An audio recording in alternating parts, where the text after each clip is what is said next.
Welcome back to Explaining Everything, the channel where we uncover the surprising stories and mysteries behind everyday things. Today's question comes from one of our awesome viewers, Amara Vibes 2003. Great question, Amara.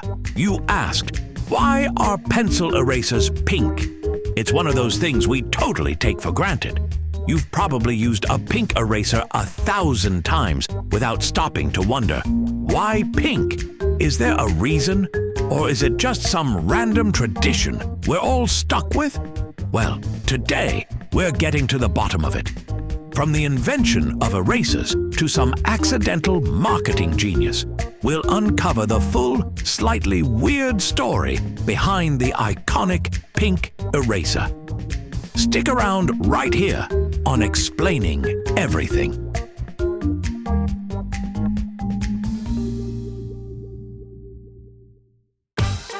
Okay, before we get to the pink part, let's back up a bit. First things first, how did erasers even become a thing? Well, mistakes are as old as time, and for a long stretch of history, erasing meant using breadcrumbs. Breadcrumbs. That's right. People literally erased their pencil marks by rubbing bread on paper. As far as snackable stationery goes, this was not great. Then, in 1770, an English engineer named Edward Nairn stumbled onto something better: natural rubber. He was probably just looking for a way to fix his own mistakes, but what he discovered was way better than stale breadcrumbs. Rubber could erase pencil marks cleanly, and suddenly the world was like, oh, we're living in the future. But there was one problem. Rubber, in its natural state, kind of sucked. It was sticky, it cracked in the cold, and it smelled funky. Enter Charles Goodyear in 1839, who figured out vulcanization, a process that made rubber durable, elastic, and way less stinky. That's when erasers, as we know them, became practical. Now, here's where the plot thickens. By the late 19th century, someone thought, hey, what if we slapped this eraser onto the end of a pencil? Boom! The pencil eraser combo was born, and stationery nerds everywhere rejoiced. But here's the thing, those early erasers weren't pink. They were tan, gray, or even white. So where did the pink come from? That's where a little company called Eberhard Faber enters the story. In the 1920s, Eberhard Faber was a big name in the pencil game. They were already producing some of the best pencils around when they introduced their eraser, the Pink Pearl. And it wasn't just pink for fun. The color was actually a byproduct of the materials they were using. See, the Pink Pearl was made from pumice. Yeah, like the stuff you use to scrub your feet, and a mix of natural rubber and pigments. One of those pigments happened to be pink. So, the iconic pink eraser wasn't a deliberate design choice.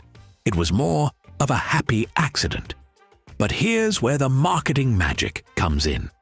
Eberhard Faber leaned into the pink. They marketed the Pink Pearl as this smooth, clean, and aesthetically pleasing eraser. And because it worked really well, people bought it.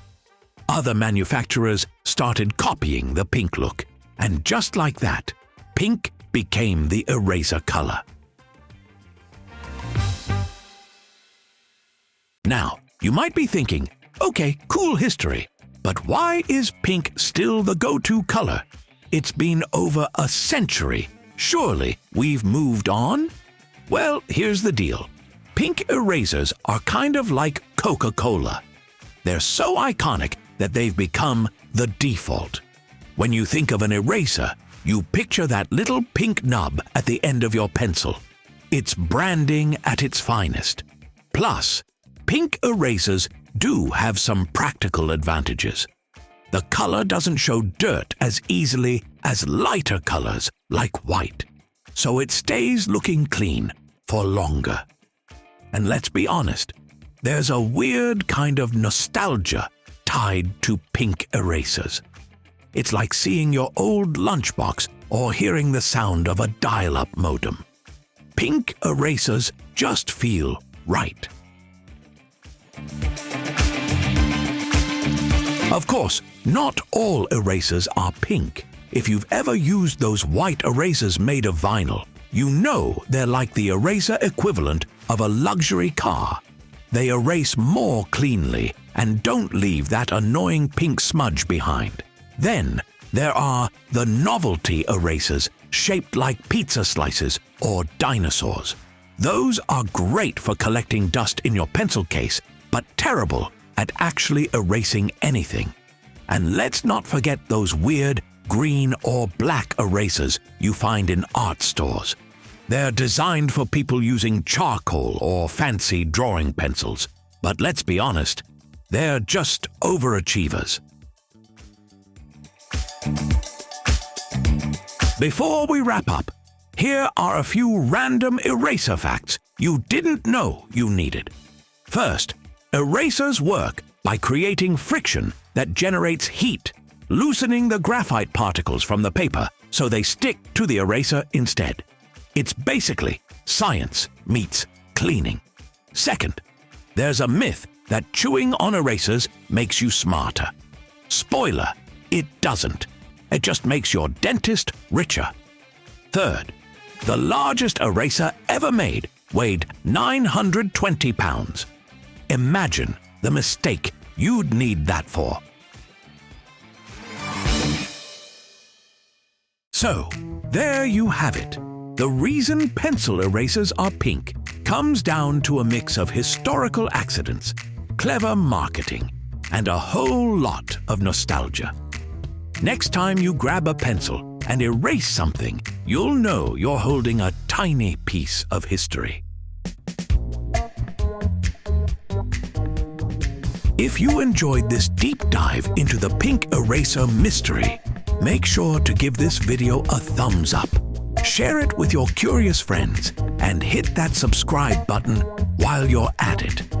Also, if you have suggestions for our next video, feel free to share them in the comments below. We'll be sure to give you an acknowledgement for your contribution. Thank you for tuning in and join us next time here in the channel that answers all the why, what, who, where, and how questions you've always wondered about. Here on Explaining Everything.